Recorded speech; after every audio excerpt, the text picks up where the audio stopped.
we'll get the show on the road here. I don't want to repeat everything I say every time, so I don't want to take a lot of time out of it. There are many different species of iris, even within the different categories that we have. And what we talk about today, or what we deal with now in September, and into the fall months. After all, tomorrow is the 21st, which is the beginning of fall. I guess it starts really sometime in early evening or late evening on the 22nd, because of the way the Earth rotates and so on. So at any rate, we're at that point where at 50-50 basic daylight and darkness. And irises, along with many plants, are very sensitive to light. And the way they grow, the way they perform, in large measure depends upon the amount of light they get or don't get. And one of the things many years ago, when we had a regional convention, it was headquartered in Los Gatos. At the Los Gatos Inn, you know, it's in that dip off of 17 there. And we had planted the iris guests in around the gardens and the parking lot and stuff like that. And what we were finding was, and it was kind of mysterious at the time, is some of the iris seemed to want to bloom all the time. They wanted to bloom in the spring, they wanted to bloom whenever they felt like it, in the winter, and so forth. And at the time, none of us seemed to understand why. And they were varieties that were said not to be, they weren't supposed to rebloom. And then upon looking at it, it became clear, or it didn't become clear, but it slowly began dawning on. It had to do with the amount of light the irises were getting. Those that were by the outdoor lights were the ones that were blooming all the time, or anytime they felt like it. Those that didn't get the light were not doing that. They were performing normally, like you would have thought they should have. So that if you get this unusual experience where you find things blooming when you thought they shouldn't be blooming, look where your light is and what kind of light you have, because that will be affecting the kind of performance they do. They don't really stop growing, they don't really go dormant, they sort of grow all the time. And it has to do with the amount of light that they get. And in all of the trips that I take, they're all for business, of course. And one of the things I have to do is find irises. So I can say it's a business expense, right? And when we were in Ecuador, it was in Quito, and I haven't found it, and I couldn't imagine finding an iris in Quito. But you are at like the 5,000 foot level. You're really high. And we went to, this happens on all the trips all the time. We went to a church, just the parking lot of a church, and I'll be go to hell. We get in there and I find 2 irises and they're in bloom. And I go, oh, thank God the trip is deductible now.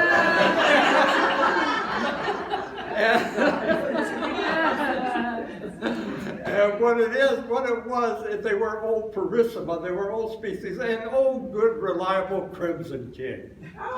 There they were growing in the Ecuador. I mean, Ecuador is Ecuador because that's where the equator goes.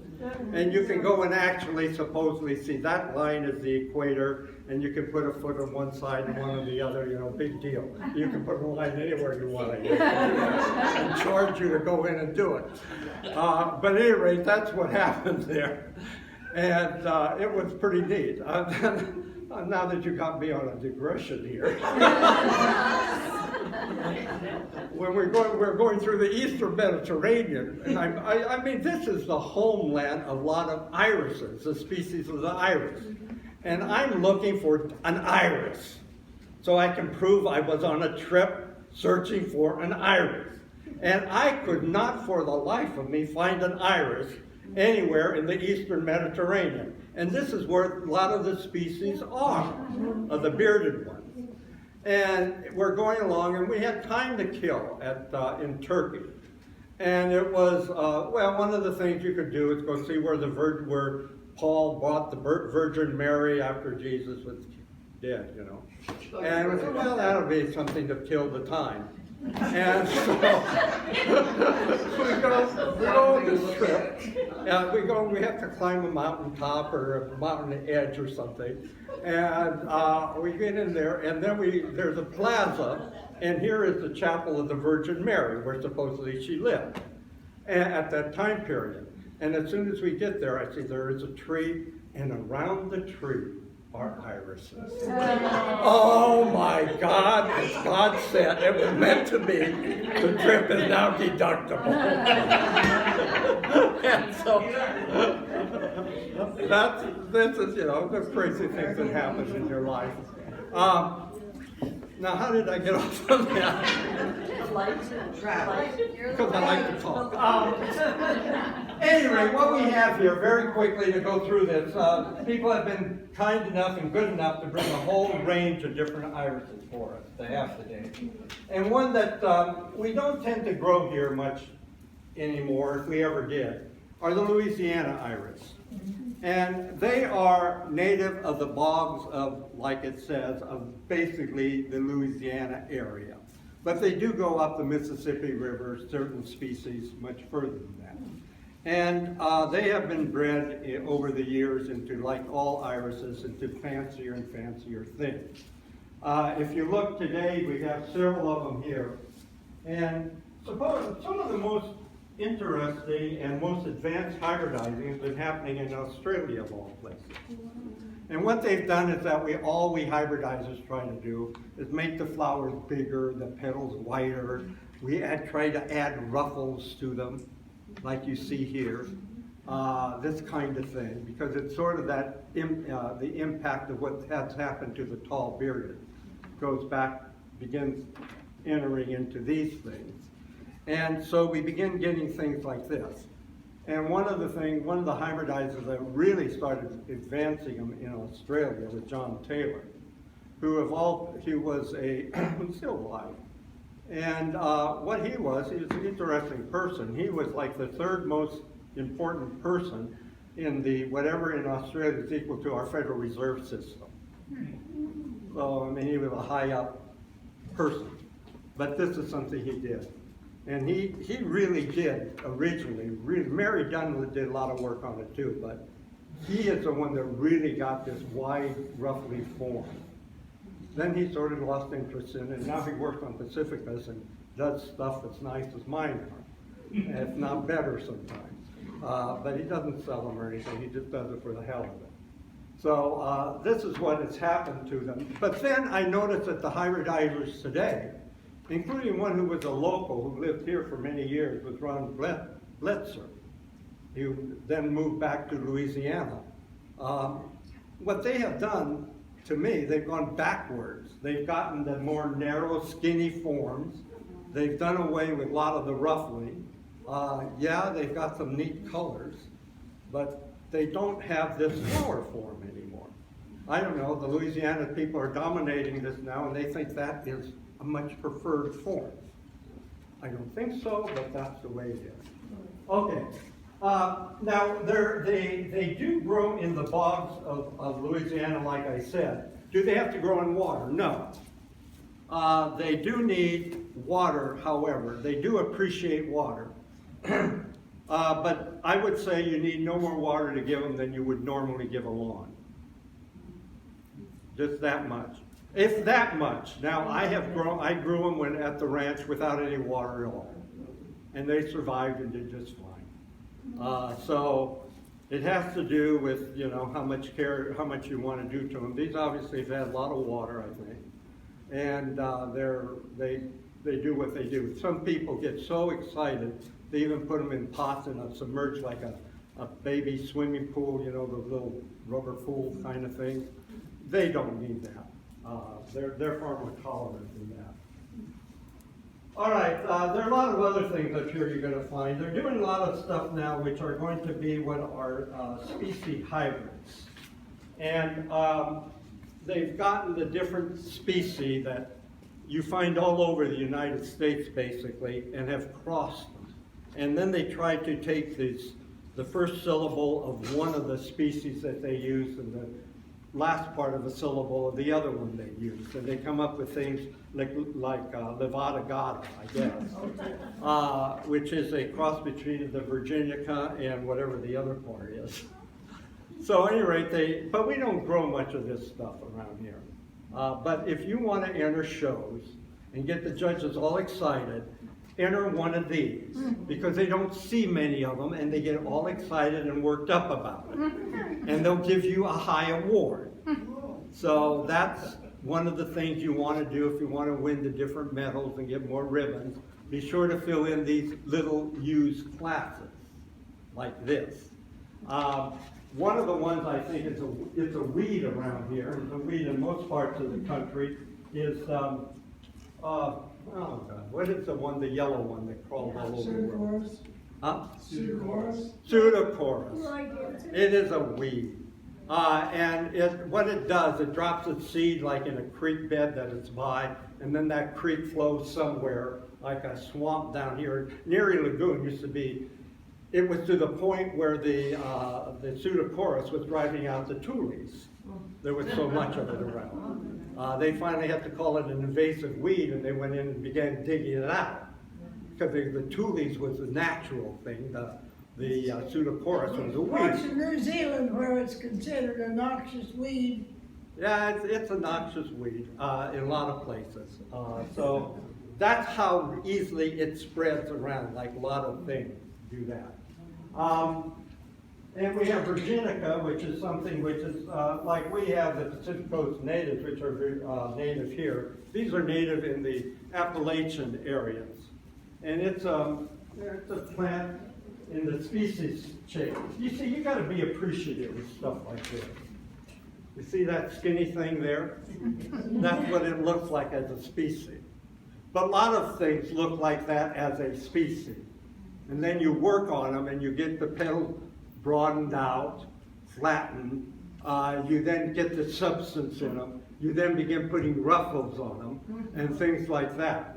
So they bear no resemblance to speak of what the species look like. And that's true of almost everything. Every kind of plant that has happened to it. I think on the Calabrochus, you know, if you go to the nursery now, you find all these strange plants I never saw in a nursery before, and Calabrochus is one of them. And there was an article in one of the nursery magazines on the seed company Sematori out of Japan. And if they have breeders, and if they have a breeder who has an interesting idea, they said they support him to follow through on that. And what he did, he saw the Calabrochus. To me, when I first saw that, it looked like a petunia. And so they sent him and paid all of his expenses to go to Peru, where they're native, and to collect all the species he could find and bring them back to Japan, and which he did. And then they began breeding with the various species. And one of the problems they were finding, some made very long stems that sort of came out and then fell down. And then somebody had a brilliant idea. Well, that would make a beautiful hanging basket. And so then they began breeding for that particular thing. And you see Calabrochus now, a lot of them, if you know what I'm talking about, are hanging baskets. And that's one of the things they did. They got that trait and developed it into a commercial possibility of it that became, and you see Calabrochus of all kinds now. You get ones that are, you know, like everything. The Astrameria, I was amazed now. Of all places, Home Depot has the most interesting things come in every now and then. I'm used to these, you know, big, tall Peruvian lilies, they used to be called. They're now Astrameria. And they're kind of ugly. They're kind of dirty in color. They're not a bright color. Well, at Home Depot this spring, it was the most amazing sight I ever saw. Among the many things they had were Astrameria in the gallon containers that they had dwarfed down to this size in big, beautiful, clear colors, in colors I had never seen before, like pure purple and close to red, and none of this dirtiness to them. And I was absolutely astonished. that Astromeria now is done, it's possible to see, and I've seen it in yards now like that. So this is what man can do with different things, and we do that with iris all the time. So that's a different thing. The different thing between that and this stuff here is that these bearded irises can stay out of the ground almost forever. That's a little exaggeration, but see, this one here I think has been out there for a little while. One of the reasons I can see that is that, well, these roots are pretty dry. They're useless anymore. They're not going to do anything. It has been trying to grow somewhere in the shade, because you see this yellowness, which they will do, and that's what you can do to preserve them. You see the increases popping out and wants to grow. It sees the light, and it knows it's time to be at a certain stage in its life cycle. And it's trying to do it even out of the ground. And when you plant this, it won't take any time at all. That it will, these little bullet points of yellow down here that you see, those are the new roots. Those are the roots that mean something. These mean nothing. They're useless. And these guys will shoot out an inch a day almost when you get them in the ground and get them wet. And at this time, you're going to find that they'll break open in the middle very quickly because they want to grow. They just have, they just know whatever, you know, that it's time to be at a certain point. And you won't get long leaves, you're going to get short leaves. And the increase will be popping out almost immediately because it wants to grow. It knows it has to be there. So plant this. I'm just getting to the point of sort of a midway point of planting the tall bearded irises now. And it's a lot of reasons for it, but at any rate, I'm late from doing it. But like I have said in what I have written in the past, is you'll find that almost all of them will bloom almost normally, even when you plant them this late. And I gave you instances when that occurred. Now the other thing, to talk about these guys for a moment, a lot of you know we talk about toads and nubbins and stuff like that. What are we talking about? What we're talking about is this. This is a toad of a bearded iris, a tall bearded iris. And this clase is double wedding. And you see what it is? This is the mother rhizome you planted last spring. This right here. This is the bloom stalk that came up in the spring. These holes here is where it had sent increase, which you broke off already to plant or do whatever you're going to do with it. This is a nubbin which didn't happen to grow in the spring or in the fall or the winter when it should have. But it developed over time but didn't break out. And what will happen now when you plant it now, just under the ground like you would any old iris, it will grow, it will send up a shoot at this time of the year within, I want to say days, certainly a week or so, because it wants to grow also. And if you will notice when you look at these, this nubbin has little dots, little yellow dots on the side. Those are the increases on the nubbin, which is going to develop the bloom stalk like this, and they're going to be the fans on the side.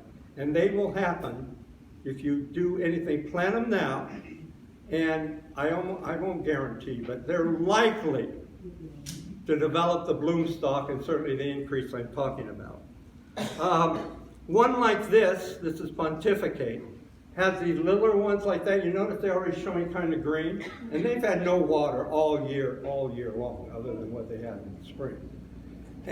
But they still want to grow too, even in hard, dry dirt. And that's why you see them already kind of going a little green over here. And now I won't guarantee those are going to bloom. I don't think they will. But they will make a plant in the same process. Now this is a nubbin of one that happened to be grew, but didn't really have a chance to develop into a nice big old fan. But on the side, you will notice that this is Day on the Bay. it also has, you see these bumps? I guess you really can't see where you are, but they're bumps on this lower part right here. Those are where the increase is. And even if you plant it now, you might get one of those to pop out. But this will certainly make a nice fan in the spring. So things like this can be planted. If you planted them earlier, it's likely that they would have grown pretty well, and this one here would have had increases if you had planted it earlier in the summer, like July. It's getting kind of late now to get a lot out of it. Now some of these are, these the Cummings gave me, and I still have them in a bag forever long. This is, W-A-B, means what a beauty. And that's what these are. And they've been sitting in a bag who knows how long, all dried up. And you notice there's a nubbin there, and it wants to grow. And it turned green, and it's going to grow, and it's going to make you an increase. And here's another one all dried up and hidden away over here. Is a nubbin waiting to grow. So put it in the ground and give it some water, and it will pop up out of the ground in no time at all. What year is that? Huh? What year is that? Year is... Oh, I don't know, 4 years ago. Okay. So anyway, we have a whole collection of different things here for you to get for the drawing. That's why we're going to do it now. You can have, incidentally, we have a Pacifica too.